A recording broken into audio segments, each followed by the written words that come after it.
Yo, how's it going guys, and welcome to another Aaron's Aquarium video, and also welcome to episode number 2 of our super simple budget reef series.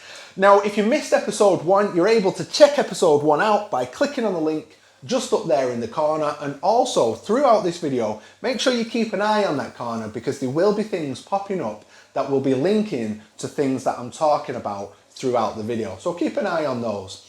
Also as well, I will be leaving links to everything that I talk about in today's video. So if you want to set this tank up and you want to have a go for yourself, I'll put everything that I can in the description, so it's dead easy for you to just click and buy it straight from those links. Now I do have to tell you that those links are affiliate links where I make a little percentage from those links, but it doesn't cost you anything more and it really helps support this channel. So please consider using them.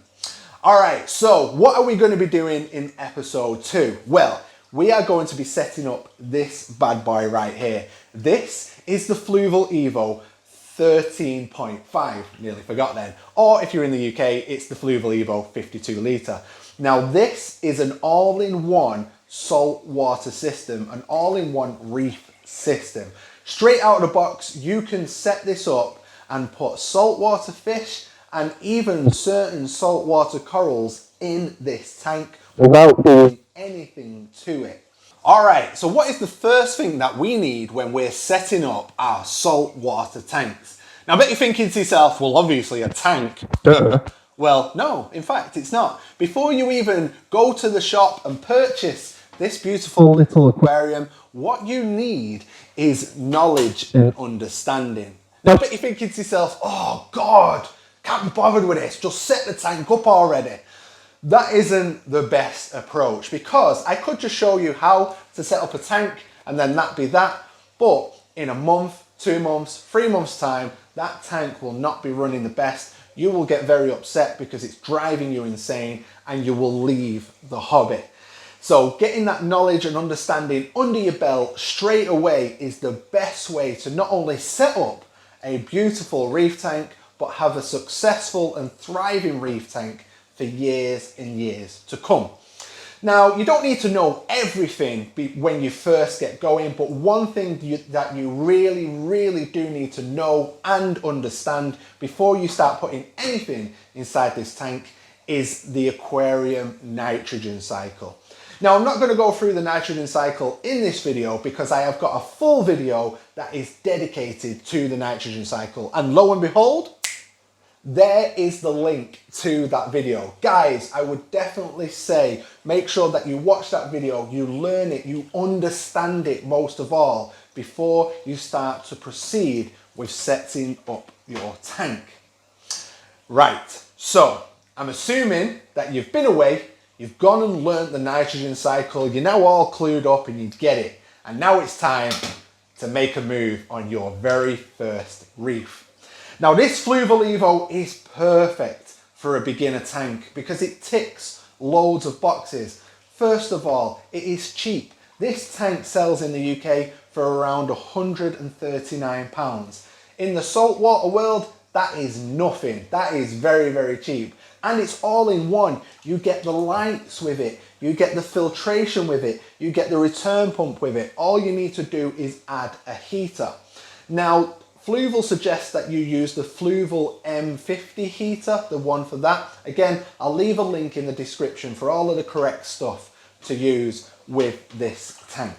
Now, another box that this tank ticks is, as it suggests in the title of this video, it is very simple. This tank is just a nice and simple tank, and it's not going to take a PhD to understand it. Now in the back of this tank, we have a nice and simple sump layout. Now sumps can be quite intimidating for a lot of newbies to the hobby, but this is going to ease you in nice and gently. So we have got a nice simple 3-chamber setup.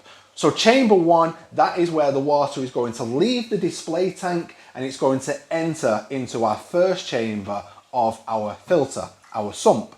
Now in this section, we're going to be able to put all sorts of different things. Now Fluval do give you the ability to add a skimmer into this section. A skimmer, basically how it works is it provides a load of bubbles into a chamber, and those bubbles push waste out of the tank and push them over into a collection cup, so you can then remove the collection cup and tip that waste away. So that's great. That's a great way of keeping things like nitrates low, because if you followed the nitrogen cycle video, you will know that waste in the end becomes ammonia, nitrite, and then nitrates. So a skimmer is going to help us remove waste before it even becomes ammonia.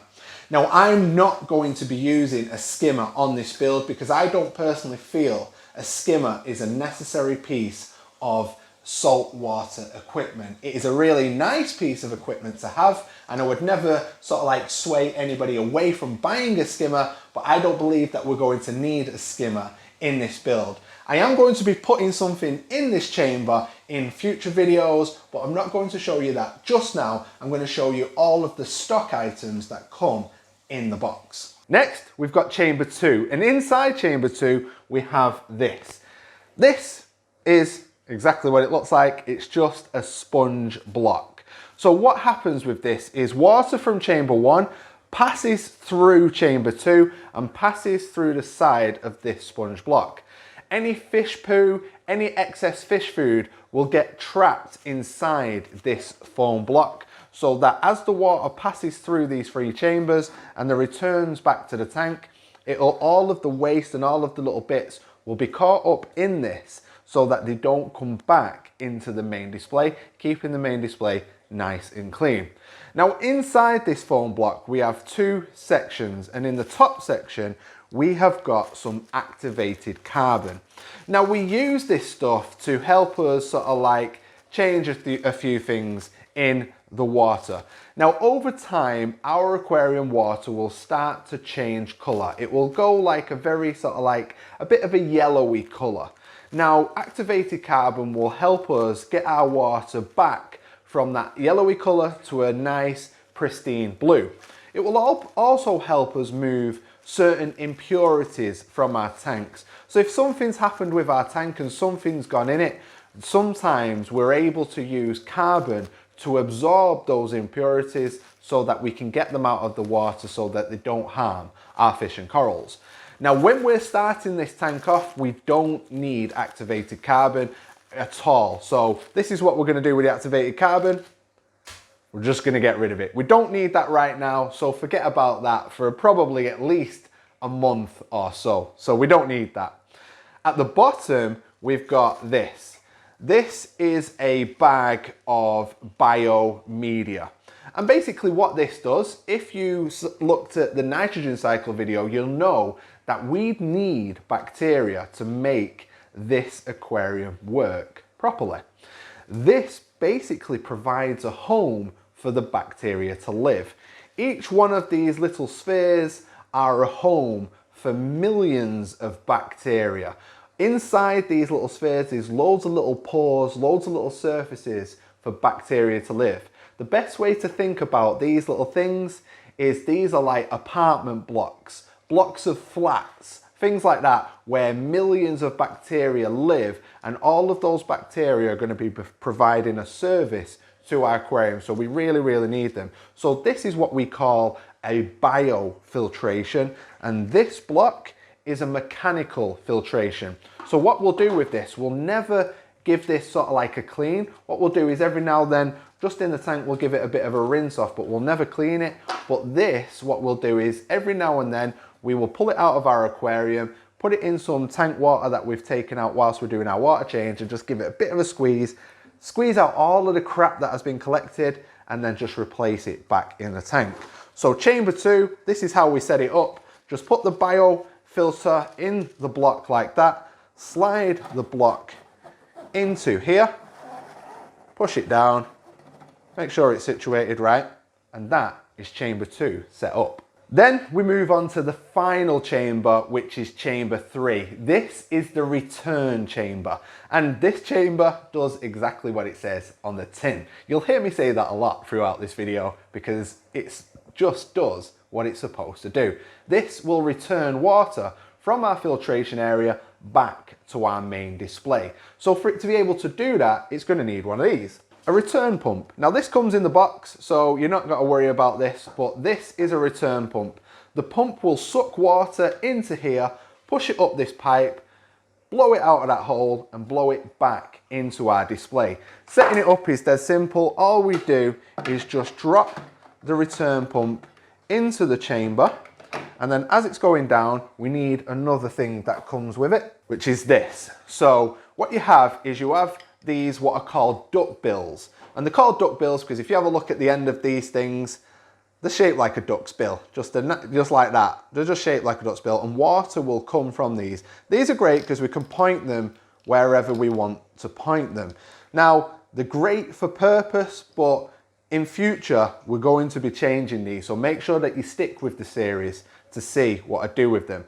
But they're dead easy to fit. All we do is just push it onto the end of the little adapter that comes with it with a little screw thread. We post the screw thread through the hole. Let's just make sure the return pump is down. Post the thread through the hole, turn it around, give it a good twist around until it locks into the pipe on the other side. It's locked in, we're done. That is our return pump set up. Again, simple. One more thing to go, and the filtration section, the sump section in the back is done. And that is a heater. We're going to need a heater. This is a tropical marine tank, and the tank water needs to be around 25, 26 degrees Celsius. I don't know what that is in Fahrenheit. You guys can work that out. So we need something to maintain that temperature. So we're going to put a heater in. This is just a generic heater. I will put a link to the correct heater for this tank in the description so you can pick up the correct one. But literally all we do, it comes with little clips. These heaters come with little clips. We put the clip on, wet up the suction cup, pop it in, that's it. That is our filtration section all set up. All we need to do now is just pop this back lid back on. The lid comes with little sections that you can remove. You can just pop these little sections out. This big section here is for the skimmer, but we can pop these sections out. I've just popped that one out because that's the only one I need to remove. I'll pop that down on there. I'll move the wires over so that they post through that little hole there. Job done. That is our filtration section all set up. Nice and simple, right? That is easy. Nothing to be worried about there. Now we've got that bit set up. Now we've got the live support ready. Now it's time to move on to the best bit. Getting this section, the display section, up and running. Now, something that we need to think about when setting this section up is the right environment for what we intend to put into it. Now, flow in a tank is very, very important. And what I mean by that is the water movement within inside this box. Getting that water movement right can be the difference between you having a thriving reef and a reef that is just not happy at all. So getting good flow in here is very, very important. Now, the return pump from this tank is going to do an adequate job, but we need something a little bit more. We need something a bit more to add to this tank to add a bit more diversity. And that is where one of these come in. This is what we call a wave maker or a power head. Basically, all it is a motor driven propeller, and what it does is it sucks water from the tank and blows it out in loads of different patterns. It either blows it out just as a straight flow, pulsing modes, all sorts of different things. This is going to help us get a lot more diverse flow pattern inside our aquariums. Now, there's loads of different options, loads of different ones. This is a very cheap wave maker by a company called J-Cod. It's just a nice cheap wave maker, and it's just easy to set up. All we need to do is just simply get it on the glass, put the wire through there, and we've got a little magnet on the other side, put it on, and our wave maker is fitted. Okay, so that's flow sorted. We're all covered. Now it's time to get the tank set up. Now it's time to add rock to this tank. All right, so we're all set up now. This tank is basically a functioning tank now. All we've got to do is put water in here, and we've got a fully functioning little system. But it's not much of a reef tank like this, is it? Now we've got to start working on the aesthetics of the tank. We're going to make it look pretty. Now what we're going to do is we're going to do a little bit of aquascaping inside here. And basically what that is putting rocks into the aquarium and making it look fancy. Now there's a couple of options here. You can use either live rocks or you can use dry rocks. And dry rocks are what you can see right here. Now live rocks are, what they are. They're rocks that have sort of like life within them. They have living beings living within the rocks. Now live rock can be a really good option if you get a good live rock, and it provides loads of beneficial bacteria and all sorts of different things that's going to be great for the beginning of an aquarium's life. Now the reason why I never use live rock is because live rock is great when it brings all the good stuff in, but the thing is, it can also bring bad stuff into an aquarium. So I don't really like rolling the dice when it comes to live rock, so I prefer to start my tanks off with dry rock. I prefer to take a piece of rock like this and just, there's nothing in it, it's neutral. There's no good, there's no bad, it's just rock. And then I can put the good stuff in myself over time. So I like to go with something like this. Now, same again, you'll find in the link in the description of this video links to the types of rocks that I like to use. Rocks like real reef rock, rocks like Carib Sea life rock, which are purple in colour like this, or you can go for a rock that is a more white colour like Marco rock, things like that. So there's plenty of rocks available for you to choose from.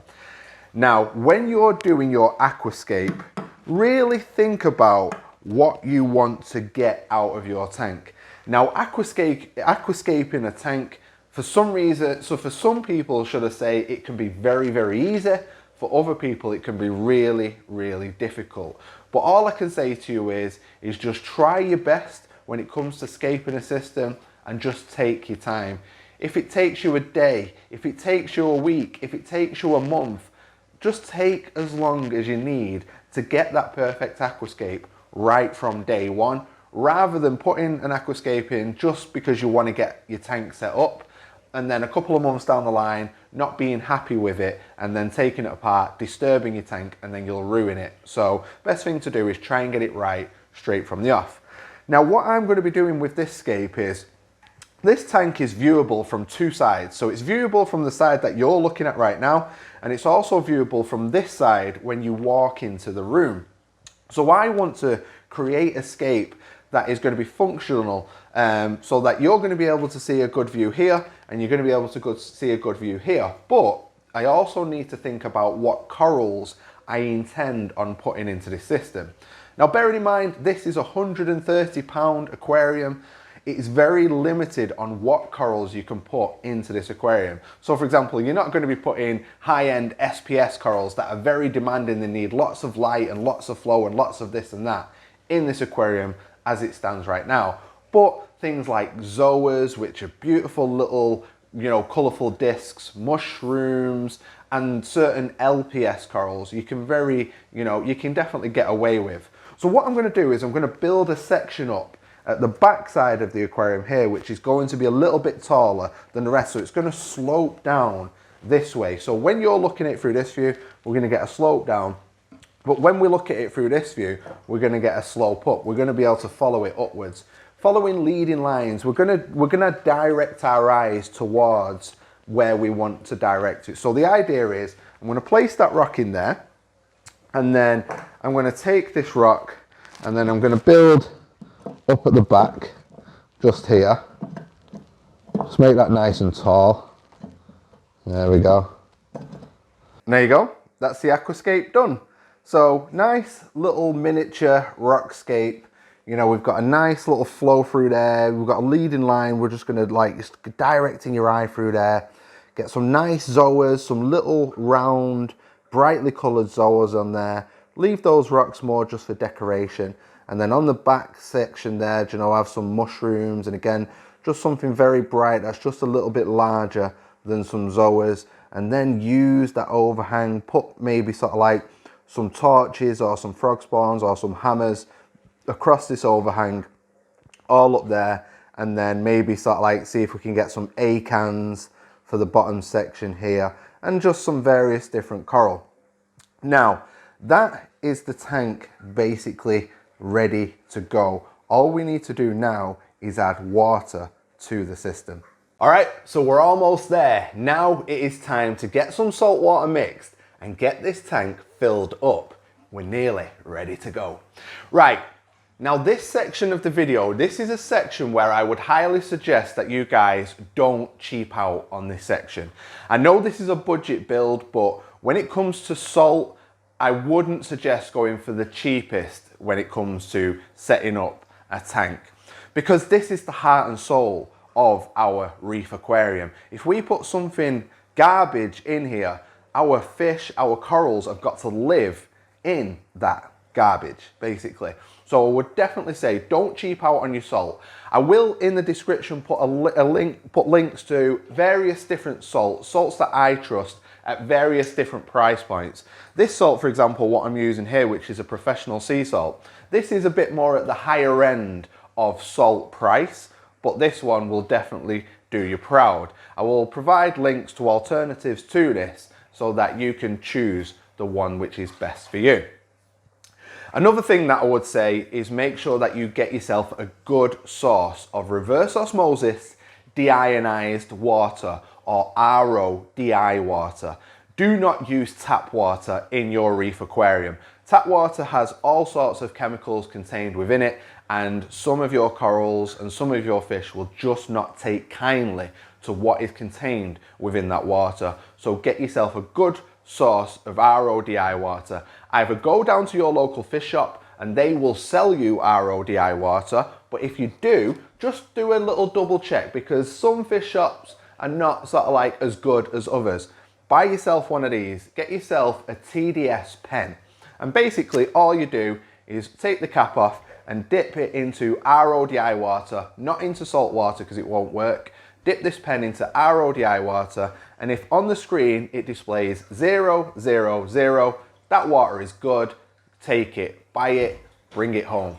If it's got 0, 0, 1 or any numbers showing up on that screen, tell that local fish store you do not want that water, you want some 0 TDS water. Again, if I can find a link, I'll stick a link in the description.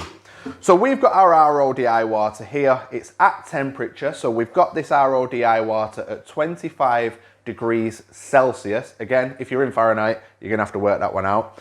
And then we're gonna mix the salt into this water. Now, salts, all the different salts have various different mixing amounts.